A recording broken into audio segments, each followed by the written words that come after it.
नमस्कार मु अमेरंजन आपण देखुछंती लाइव विथ हमियो दिलीप को कांधरे बंदूक रखी गोली चालना करछंती जुएल आ निज स्वार्थ पाई जुएल अबे अन्य मान को बळी पके दैछंती जहा को नै चर्चा जोर धरिछि। राउरकेला नुए सुंदरगढ़ जिल्ला रे अबे चर्चार प्रसंग पलटिछि जुएल कर ए जो कारनामा जुएल केभली भाबे निज स्वार्थ पाई अन्य मान को बळी पकेइछंती आ दिलीप को कांधरे बंदूक रखी एथर से निर्वाचन बैतरणी पार हवा पई केउ प्रकार एक सुपरिकल्पित योजना करिसंती। ए जो चर्चा रो वास्तवता केते रहिछि ता पर हम आलोचना करबा। हम सहित अछंती वरिष्ठ सांबादिक अरविंद दास।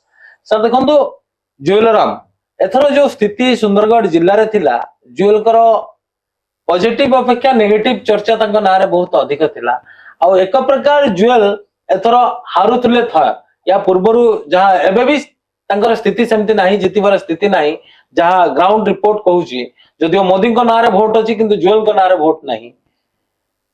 तबे एथर जो राउरकेला राजनीति रोचक मोड़ नहींची राउरकेला रे जो डिस्प्यूट क्रिएट हेची आ दिलीप राय को सुंदरगढ़ खाली राउरकेला रे आनी कि विधायक प्रार्थी करैबार जो भूमिका उपरे गोटे आसुची बड़ प्रश्न आछंती। जुएलराम गोटे प्रश्न काठगोड़ा को मध्य आछंती कि जुएलराम दिलीप को कांधरे बंदूक रखी चालना करछंती आ जुएल को पाई ए सब नाटक होउची ए कथार केते वास्तवता अछि ए चर्चार कांधरे बंदूक पकईकी जति सी गोटे प्रसंग किंतु दिलीप को माने कांधरे नाउ है कि जुएल पार हवा चेष्टा करते एथरे एटा स्पष्ट एथरे किछ भाबियार नै काहे देखो आपण टिके बैक क्लास को जानतु दिलीप बाबू जतले कोर्ट रो स्टे पाइले तार 2 दिन पर राउरकेला आसिले दिलीप राय हिसाब से आसिले से पर्यंत राउरकेला लोक भी जानी दिलीप बाबू बीजेपी रे नाहांती किंबा विधायक भी नाहांती।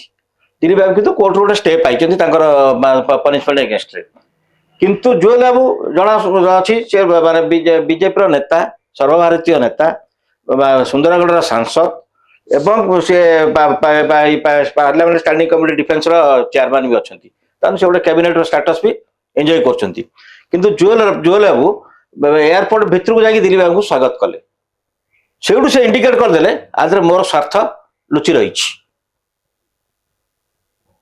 ना जुएल बाबू जो प्रकार वरिष्ठ नेता जो माने पार्टी नेशनल वाइस प्रेसिडेंट अच्छे दिलीप बाबू पाखु जावा कथा देखा करिया कथा सी कि दौड़ी आसते दिलीप बाबू पाखु तेणु कौन कौन ये इंडिकेट कर स्वार्थ अच्छे बोले आसछंती एवं बीजेपी निजे भी क्लेम करुच्ची आम गोटे डिसिप्लिन पार्टी आमर सी माने सेंट्रल इलेक्शन कमिटी बसिकी निष्पत्ति निये माने क्या टिकट दिहब न दिहब सब कथा हुए जुएल बाबू से सीस रे नाहांती जुएल बाबू सीस रे थांते भी गोटे कथा जुएल बाबू से सीस रे भी नाहांती जुएल बाबू निजे भी तांको कथा मानछंती मो एथर सीस रो मते ड्रॉप कराई छली ता सत्य से टिकट घोषणा दल करिया पूर्व से केंद्र घोषणा करदले दिलीप बाबू राउरकेला ठिया हेबे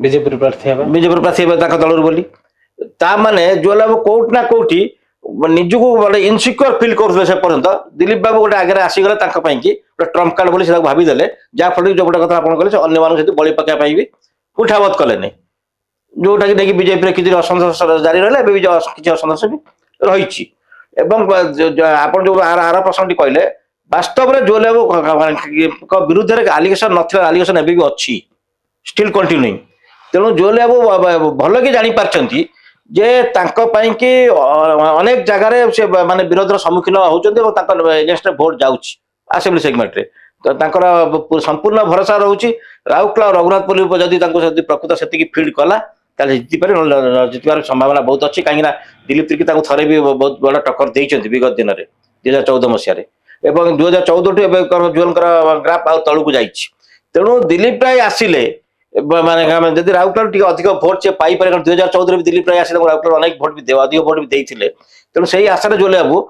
दौड़ी जाइछन दिलीप राय पाखु ता माने से निज स्वार्थ पई एटी दलीय स्वार्थ न से निज स्वार्थ को गुरुत्व दउ डेफिनेटली इंडिकेट कला से जुएल जो माने जुएल बाबू सेमी देखि था जुएल तो एटलिस्ट तो कहि पारने आमे देखिबे 5 वर्ष भीतर संगठन के सुदृढ़ करिछि कोन करिछि सेटा पार्टी निष्पत्ति नबो से केमते आगथरा कहि देइ पाले जे माने प्रथम दिलीप राय पाखु दौड़ी के आसीवाडा कहीं ग्रहण करि हो नै कारण जो कैबिनेट मिनिस्टर स्टेटस लोक पलि आसला एयरपोर्ट रिसीव करने द्वितीय सी के आगुआ डिक्लेयर करदे जी एपरी तमें अन्य जो मैंने कर्मी मैंने अच्छा से कन्फिडेंस नहीं जो एटलिस्ट कन्फिडेंस नबार सीधा साल तुम बड़ी पकईले जार भी जो असंतोष नहीं आज पर्यटन भी जलुची माने राउरकेला कन्स्टिट्यूएंसी की नहीं ତେଣୁ ମାନେ ମାନେ ଏଠୁ ସ୍ପଷ୍ଟ ହଉଛି ଜୁଏଲ ବାବୁ ମାନେ ତାଙ୍କର ଏକମାତ୍ର ଟାର୍ଗେଟ ହଉଛି କେମିତି ମୁଁ ଜିତିଯାଏ, ଅନ୍ୟ କିଏ ବଳି ପଡୁ କି ପାର୍ଟିର ଇମେଜ ନଷ୍ଟ ହଉ। ଦିଲ୍ଲୀପ ରାୟ ତା ଦେହରେ ବି କାନ୍ଧରେ ସେ ଲାଉ ହେବାର ଆବଶ୍ୟକ, ଦିଲ୍ଲୀପ ରାୟ କାନ୍ଧରେ ବି ଲାଉ ହେବେ। ଦରକାର ପଡ଼ିଲେ ବି ମୁଁ ଏବେ ବି ଆପଣଙ୍କୁ କହୁଛି, ଆପଣ ଦେଖିବେ ଇଲେକ୍ସନ ପ୍ରୋସେସ ଭିତରେ ଆଲିଗେସନ ଆପଣ ଶୁଣିବାକୁ ପାଇବେ ଜୁଏଲ ବାବୁ ଅଦର ପାର୍ଟିର ବି ଏମଏଲ କ୍ୟାଣ୍ଡିଡେଟ ସହିତ ବି ଚୋରା ହାତ ମିଳିଛନ୍ତି ବୋଲି, ଏ କଥା ବି ଆପଣ ଶୁଣିବାକୁ ପାଇବେ ଆଗାମୀ ଦିନରେ ଦେଖିବେ। ଏଠି ଆଉ ଗୋଟେ ଚର୍ଚ୍ଚା ମଧ୍ୟ ସୁନ୍ଦରଗଡ଼ ଜିଲ୍ଲାରେ ଜୋର ଧରିଛି। ଜୁଏଲରାମ ନିଜେ ଦିଲ୍ଲୀପ ରାୟଙ୍କୁ ସାମ୍ନାକୁ ଏଥିପାଇଁ ମଧ୍ୟ ଆଣିଛନ୍ତି, ସେ ନିଜେ ମାନେ ଯୋଉ ତାଙ୍କ ଫାଇନାନ୍ସ କିମ୍ବା ଫଣ୍ଡ ଖର୍ଚ୍ଚ କରିବା ପାଇଁ ଚାହୁଁନାହାନ୍ତି, ନିଜେ ପଇସା ଖର୍ଚ୍ଚ କରିବା ପାଇଁ ଚାହୁଁନାହାନ୍ତି। ଦିଲ୍ଲୀପ ରାୟଙ୍କୁ ସାମ୍ନାରେ ରଖିକି ଦିଲ୍ଲୀପ ରାୟଙ୍କୁ ସେ ଏକ ପ୍ରକାର ମଧ୍ୟ ୟୁଜ କରୁଛନ୍ତି। ଦିଲ୍ଲୀପ ରାୟଙ୍କୁ ସାଙ୍ଗରେ ରଖି ସେ ସବୁ ଯାକ କନଷ୍ଟିଟ୍ୟୁଏନ୍ସି ମ୍ୟାନେଜ କରିବା ପାଇଁ ଚାହୁଁଛନ୍ତି, ଆଉ ତାଙ୍କ ପଇସାରେ ହିଁ ଏ ନିର୍ବାଚନ ବୈତରଣୀ ପାର ହବ। ସେଟା ବି ଅସମ୍ଭବ ନ ହେଇପାରେ, କାରଣ ଦିଲ୍ଲୀପ ବାବୁ ଗୋଟେ ସଂଗଠନ ଫ୍ୟାକ୍ଟର ଆସେ, ଦିଲ୍ଲୀପ ବାବୁ ଖର୍ଚ୍ଚ କରିବାର କୁଣ୍ଠାବୋଧ କରନ୍ତିନି। ବିଗତ ଦିନରେ ବି ଟ୍ରାକ୍ ରେକର୍ଡ କହୁଛି, ଦିଲ୍ଲୀପ ବାବୁ କେବେ ଖର୍ଚ୍ଚ କରିବାର ଗୋଟେ ସାଂଗଠନିକ ବ୍ୟାପାର ଖର୍ଚ୍ଚ କରିବାକୁ କୁଣ୍ଠାବୋଧ କରନ୍ତିନି। ଏଠି ମାନେ ଦିଲ୍ଲୀପ ବାବୁଙ୍କ ପାଇଁ ବି ଗୋଟେ ବହୁତ ବଡ ଚ୍ୟାଲେଞ୍ଜ ଅଛି ରାଉରକେଲାରେ। ତେଣୁ ତାଙ୍କ ଜିତିବା ପାଇଁ ବି ସେ ଯାହା ଖର୍ଚ୍ଚ ଆବଶ୍ୟକ ପଡିବ କରିବେ। ଏବଂ ସେଇ ଇଏରେ ଦିଲ୍ଲୀପ ବାବୁ ଯେତେବେଳେ ଗୋଟେ ମୁଁ ଜାଣିଛି ଦିଲ୍ଲୀପ ବାବୁ ଯେହେତୁ ଗୋଟେ ଗୋଟେ ଆକ୍ସେପ୍ଟାନ୍ସ ତାଙ୍କର ବି ଅଛି ସୁନ୍ଦର ଗୋଟେ ଅଲଗା ପାର୍ଟରେ, ତେଣୁ ସେ ଦଳ ପାଇଁ ଦରକାର ପଡ଼ିଲେ ବି ଖର୍ଚ୍ଚ କରିଦେବେ। ତେଣୁ ଆପଣ ଯୋଉଟା କହିଲେ ଜୁଏଲଙ୍କର ସେଇଟା ଗୋଟେ ଏଜେଣ୍ଡା ଥାଇପାରେ ଯେ ମୋର ଆଉ ଖର୍ଚ୍ଚ କରିବା ଏମ୍ପି କ୍ୟାଣ୍ଡିଡେଟ୍ ବି ସେତିକି ଖର୍ଚ୍ଚ କରିବାକୁ ପଡିବନି, ମୋ ଖର୍ଚ୍ଚଟା ମ୍ୟାକ୍ସିମମ୍ ମ୍ୟାନେଜ କରିଦେଇ ପାରିବେ ଦିଲ୍ଲୀପ ବାବୁ ବୋଲି। ଏଠି ଆଉ ଗୋଟେ ପ୍ରଶ୍ନ, ଆଉ ଗୋଟେ କଥା ମଧ୍ୟ ଚର୍ଚ୍ଚାକୁ ଆସୁଛି, ଯୋଉଟା ବିଗତ ଦିନରେ ମଧ୍ୟ ସେ ଘଟଣାବଳୀ ଦେଖିବାକୁ ମିଳିଛି, ଆଉ ବିଗତ ଦିନରେ ଜୁଏଲକୁ ମଧ୍ୟ ବିରୋଧରେ ସମ୍ମୁଖୀନ ହବାକୁ ପଡିଛି। ସେ ଯୋଉ ଜୁଏଲଙ୍କର ଯୋଉ ମହିଳା କେସ୍, ତାଙ୍କ ମହିଳା ମାନେ କ୍ୟାଡର ଯିଏ ତାଙ୍କ ସହିତ ଯୋଉ ତାଙ୍କୁ ନେଇକି ଯୋଉ କେସ୍ ବାସ୍ ହେଇଥିଲା କିମ୍ବା ଯୋଉ ତାଙ୍କୁ ବିରୋଧର ସମ୍ମୁଖୀନ କରିବାକୁ ପଡିଥିଲା, ଏଥର ସେଇ ଯୋଉ ମହିଳା କେସ୍ ଏଥର ପୁଣି ଇଲେକ୍ସନ ପୂର୍ବରୁ ସାମ୍ନାକୁ ଆସିବ। ଆଉ ଜୁଏଲଙ୍କର ଏଇ ଯୋଉ ନେଗେଟିଭ ଟ୍ରାକ୍ ରେକର୍ଡ ରହିଛି, ଇଏ ତାଙ୍କୁ ବହୁତ ମହଙ୍ଗା ପଡିବ। ଇଏ ମଧ୍ୟ ଜୁଏଲରାମଙ୍କ ବିରୁଦ୍ଧରେ ଗୋଟେ ମାନେ ଜୁଏଲରାମଙ୍କ ନାଁରେ ଗୋଟେ ଜୋରଦାର ଚର୍ଚ୍ଚା ଚାଲିଛି। ଏଥର ତାଙ୍କୁ ଏଇ କେସ୍ ମଧ୍ୟ ତାଙ୍କୁ ବହୁତ ନେଗେଟିଭ ଇମ୍ପାକ୍ଟ ପକେଇବ। ହଁ, ମୋଟାମୋଟି ପରେ ଜୁଏଲଙ୍କର ବ୍ୟବହାରକୁ ନେଇକି ଜୁଏଲ ବହୁତ ପଛରେ ନେଗେଟିଭ ଅଛି ତାଙ୍କର। ମହିଳା କେସ୍ ତ ଗୋଟେ ଏକ୍ସାମ୍ପଲ ଆପଣ ଦେଲେ, ଜୁଏଲଙ୍କର ମୋଟାମୋଟି ପରେ ବ୍ୟବହାର ବି ଅନେକ ଜାଗାରେ ଅନେକ କଥା ସେ କହିଛନ୍ତି ଯାହାକୁ ସାଧାରଣ ବି ଅନ୍ୟମାନଙ୍କୁ ସେଟା ଆଘାତ ଦେଇଥାଏ। ଜୁଏଲରାମ ତାଙ୍କ ବ୍ୟବହାର ପାଇଁ ଅନେକ ଜାଗାରେ କଣ୍ଟ୍ରୋଭର୍ସି ଭିତରେ ଅଛନ୍ତି। ତା ଭିତରେ ଆପଣ ଗୋଟେ ଏକ୍ସାମ୍ପଲ ଦଉଛନ୍ତି ମହିଳା କେସ୍ ନେଇକି, ଉଠିବ ନିର୍ବାଚନ ଶେଷ ଉଠିବାର ସ୍ୱାଭାବିକ ପ୍ରକ୍ରିୟା ଏବଂ ଉଠିବ, ଏବଂ ସେଥିପାଇଁ ଜୁଏଲ ବି ଉତ୍ତରଦାୟୀ ବି ରହିବେ ଏବଂ ସେଥିପାଇଁ ଜୁଏଲ ହୁଏତ ବ୍ୟାକଫୁଟକୁ ଯାଇପାରନ୍ତି, ସେଥିରେ କିଛି ଭାବିବାର ନାହିଁ କିଛି। ତେଣୁ ଜୁଏଲ ପାଇଁ ମୁଁ କହିନା, ଜୁଏଲ ବିରୁଦ୍ଧରେ ଅନେକ ପ୍ରସଙ୍ଗ ଅଛି। ସବୁଠୁ ବଡ ବିରୁଦ୍ଧରେ ଜୁଏଲଙ୍କ ପ୍ରସଙ୍ଗ ଅଛି, ଜୁଏଲ ଯେତିକି ଦିନ ସୁଯୋଗ ମିଳିଛି ଯୋଉ ହାଇଟ୍ କି ନେଇପାରିବା କଥା ଜିଲ୍ଲାକୁ, ଜୁଏଲ ସେତିକି ହାଇଟ୍ କି ନେବା ଜାଗାରେ ଜିଲ୍ଲା ବରଂ ସେତିକି ପଛକୁ ପଳେଇଛି। ସେଟା ଜୁଏଲଙ୍କ ପରିସରରେ ସବୁଠୁ ବଡ ଇଏ। କାରଣ ଜୁଏଲଙ୍କର ମାନେ ଏଠି ସେମିତି କିଛି ସିଗ୍ନିଫିକାଣ୍ଟ କଣ୍ଟ୍ରିବ୍ୟୁସନ ନାହିଁ ଜିଲ୍ଲାରେ ଏଜୁକେସନର ବିକାଶ ହବା ପାଇଁ କି, ସେମିତି କିଛି କଣ୍ଟ୍ରିବ୍ୟୁସନ ନାହିଁ ଏଠି ରେଲୱେରେ ସେତିକି ବିକାଶ ହବା ପାଇଁ କି। କାରଣ ଆପଣ ଦେଖନ୍ତୁ ଅନେକ ଦିନ ହେଲା ଦାବି ପଡି ରହିଛି ଏଠି ରେଲୱେ ଡିଭିଜନ ହଉ ବୋଲି। ଗୋଟେ ସମୟ ଏମିତି ଥିଲା ଜୁଏଲ ବାବୁ ଏକୁଟିଆ ଓଡ଼ିଶାରେ ରିପ୍ରେଜେଣ୍ଟ କରୁଥିଲେ ବିଜେପି ଏବଂ କେନ୍ଦ୍ରରେ କ୍ୟାବିନେଟ ମନ୍ତ୍ରୀ ବି ଥିଲେ। ଜୁଏଲ ବି ସେତେବେଳେ ବି କିଛି କରିପାରିଲେନି।